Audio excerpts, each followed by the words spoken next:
बीमारियों के इलाज में होने वाले खर्च का बड़ा हिस्सा दवाइयों का होता है। हमारी टीम की एक सदस्य ने आमतौर पर काम आने वाली कुछ दवाइयों का एक प्रिस्क्रिप्शन डॉक्टर से लिया। फिर उन्होंने ये दवाइयाँ बाजार में एक केमिस्ट की दुकान से खरीदी। कितना? 2151। और यही दवाइयाँ उन्होंने जेनेरिक मेडिसिन्स की दुकान से भी ली। कितना हुआ इसका? 354। दवाइयों की कीमत में जमीन आसमान का फर्क दिखाई दिया। राजस्थान में कम कीमत में मिलने वाली इन जेनेरिक दवाइयों की शुरुआत की चित्तौड़ के पूर्व कलेक्टर डॉक्टर समित शर्मा ने।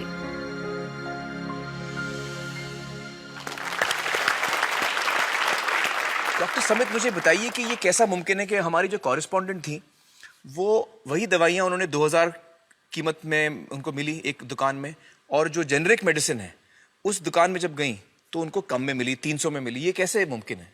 ठीक इसी समय प्रतिक्षण प्रतिपल एक ट्रेजेडी हमारे चारों ओर घट रही है। अर्थक्वेक की या कोई सुनामी की बात करें, उसमें जितने लोगों की जानें एक दिन में जाती हैं, उससे ज्यादा जानें प्रतिदिन इस ट्रेजेडी की वजह से जाती है। जी, वो क्या ट्रेजेडी है? वो ट्रेजेडी ये है साहब कि जो दवाइयों की जो वास्तविक कीमत है वो तो बहुत ही कम है, पर जो दवाइयाँ हम जब बाजार से खरीद के लाते हैं तो हमें वो 5 गुना, 10 गुना, 20 गुना, कई बार तो 50 गुना से भी ज्यादा दामों पे हम उसको खरीदते हैं। जैसे हम भारत में अगर देखें कि 40 करोड़ से ज्यादा लोग ऐसे हैं जो अपने लिए 2 वक्त की रोटी नहीं जुटा पाते, तो क्या वो उस दवा को खरीद सकते हैं? बहुत सारे लोगों को इस वजह से दवाई नहीं मिल रही। यस, WHO कहता है कि स्वतंत्रता के 65 वर्ष पश्चात आज भी 65% of the Indian population lacks regular access to essential medicine. जो मेन दवाई है, जो आवश्यक दवाइयां हैं, वो उन तक नहीं पहुंच पाती रकम की वजह से। मुझे बताइए कि ये जो जेनेरिक मेडिसिन जो हम कहते हैं, अभी ये अंग्रेजी का शब्द है, इसको हिंदी में कैसे समझाएं? मैं आपको बहुत सरल भाषा में बताता हूँ। तो ये जेनेरिक नाम जो दवा का जो मूल सॉल्ट है, जो इसके अंदर जो दवा है उसका नाम है, केमिकल नाम, उसका केमिकल नाम है। अब जैसे और उदाहरण अगर सरल करके बताएं इसको, तो जैसे ये लड़की दुबली पतली सी नजर आती है, तो मैं अगर डॉक्टर हूं तो मैं इसको ये कहूं 1 गिलास दूध सुबह 1 गिलास शाम को पिया कर। पर चिकित्सा के व्यवसाय में दुर्भाग्य से हमारे देश में ऐसा नहीं हो रहा। हम ये नहीं कहते कि आप भैंस का दूध लेके आइए, हम कहते हैं कि वो रामू की भैंस का दूध लेके आना। यही ब्रांडिंग है। ये जब उसकी दुकान पे जाती है वो कहता है 500 रुपए लीटर है, लेना है कि नहीं लेना। तो जो 30 रुपए की चीज है वो 500 रुपए में मिलती है। तो अगर मैं डायबिटीज की दवा ले रहा हूँ और अगर मैं ब्रांडेड दवा लेता हूँ तो मुझे कितने की पड़ेगी? जैसे एक 117 रुपए में भी है, 117 रुपए में मिलती है। और अगर वही चीज हम उसके जेनेरिक मेडिसिन के नाम से लें तो वो कितने की बनती है? वो मात्र 1 रुपए 95 पैसे में 10 गोली मिलती है।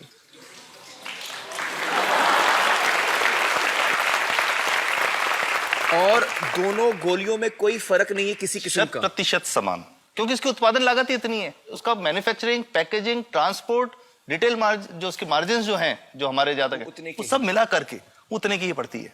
कुछ कैंसर के मैं आपको उदाहरण दूंगा, उसमें एक ही दवा जो ब्लड कैंसर के काम में आती है, बाजार में 1.25 लाख रुपए का एक पैकेट मिलता है। 1.25 लाख का एक पैकेट जो 1 महीने चलता है। और जेनरिक में वही दवा जेनरिक में अलग अलग कंपनीज जो बनाती हैं, एक 10,200 में बेचती है, एक 8,800 में बेचती है और एक 6,500 में बेचती है। मतलब ये आपका ये कहना है कि आपके ये प्रयास से इतने कम में राजस्थान में पब्लिक को, आवाम को ये दवाएं पहुंचा रहे हैं आप इस वक्त? जी, क्या बात है।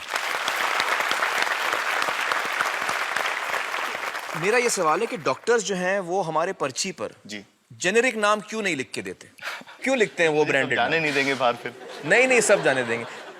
जब एक नया मेडिकल प्रैक्टिशनर जब प्रैक्टिस शुरू करता है तो उसके पास जो कंपनी के जो मेडिकल रिप्रेजेंटेटिव्स होते हैं, सेल्स बढ़ाने का उनका काम होता है, मार्केटिंग प्रिंसिपल के हिसाब, सेल्स एजेंट होते हैं बेसिकली। फिर वो कहते हैं साहब आप हमारी जो दवा है यही लिखना, ये बहुत बेहतर दवा है, इससे मरीज ठीक होगा। और उनको डॉक्टर्स को लिखने के लिए उनको प्रेशराइज किया जाता है, उनको टेम्प्ट किया जाता है। तो ये इसमें बहुत बड़ा कारण है जो दवा की कीमत को उसकी वास्तविक कीमत से 5, 10 गुना, 20 गुना तक बढ़ा देता है। एक बहुत बड़ा कारण है, क्योंकि हमारे पास जब हम टेंडर करते हैं तो बहुत सारे कंपनी वाले आते हैं, जो भारत की जो सबसे बेहतर कंपनियां, जिसके भी नाम वो रेपुटेड कंपनियां जिनके नाम आप ले सकते हैं, वो सभी हमें वो उसको जो 70 रुपए की है उसको 2 रुपए में, 5 रुपए में दे रही है। 30 रुपए की दवा 2 रुपए में दे रही है। इतना ज्यादा फर्क। तो कंपनी तो दे सकती है और देना चाहती है और हमें देती भी है इतनी कम दामों में, हमें दे रही है ना, ये संभव तो है। अच्छा, मैं आपको बताऊंगा कि भारत से हम लगभग 45,000 करोड़ रुपए की जेनरिक दवाइयां प्रतिवर्ष विदेशों को निर्यात करते हैं। आप भेजते हैं दुनिया भर में जेनरिक, ये जो सस्ती दवाएं हैं आप विश्व भर में भेजते हैं, विश्व भर में हमारे लोगों को नहीं मिल रही। हमारे देश में महंगी है, हमारे देश में महंगी है, और अगर ऐसा है तो हमें कोई ईस्ट इंडिया कंपनी की जरूरत नहीं, हम वापस उसी दिशा में जा रहे हैं। आपने जब ये शुरू किया तो आपको कोई रेजिस्टेंस फेस करना पड़ा राजस्थान में? देखिए, जो प्रयास हम कर रहे हैं ये बेसिकली धारा के विपरीत बहने का एक प्रयास है जी।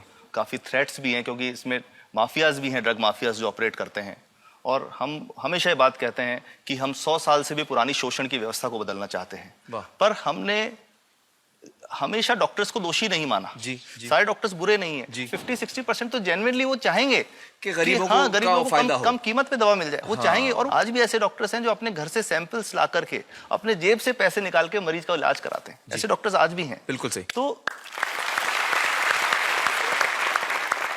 मैं इनको एक उदाहरण भी बताता हूँ कि कैसे हमारे जो काम वाली थी उसका बच्चा था छोटा, इंसिडेंटली हम कुछ समय छुट्टी मनाने कोई बाहर गए, जब हम लौट के आए 10-12 दिन बाद, तो वो लक्ष्मी के साथ उसका छोटा जो बेटा था राजू, वो भी उसके साथ आता था जब, और मेरे बच्चों के साथ खेलता था, मेरे बेटे के साथ खेलता था।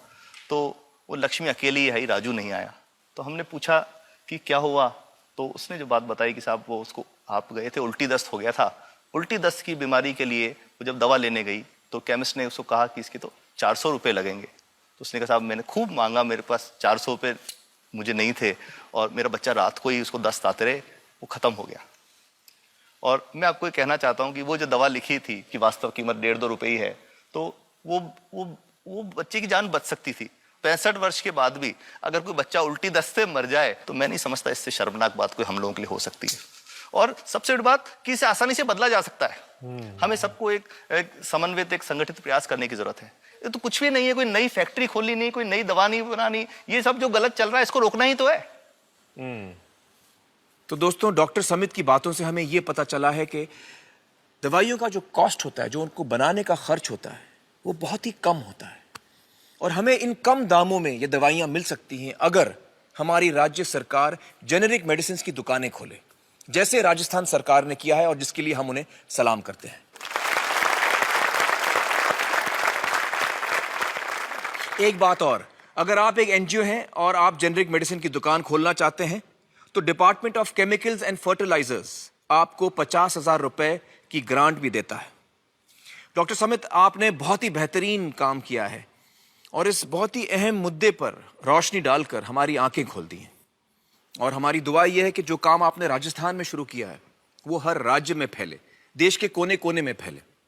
बहुत बहुत शुक्रिया हमारे साथ बातचीत करने का doctor Samit, thank you so much.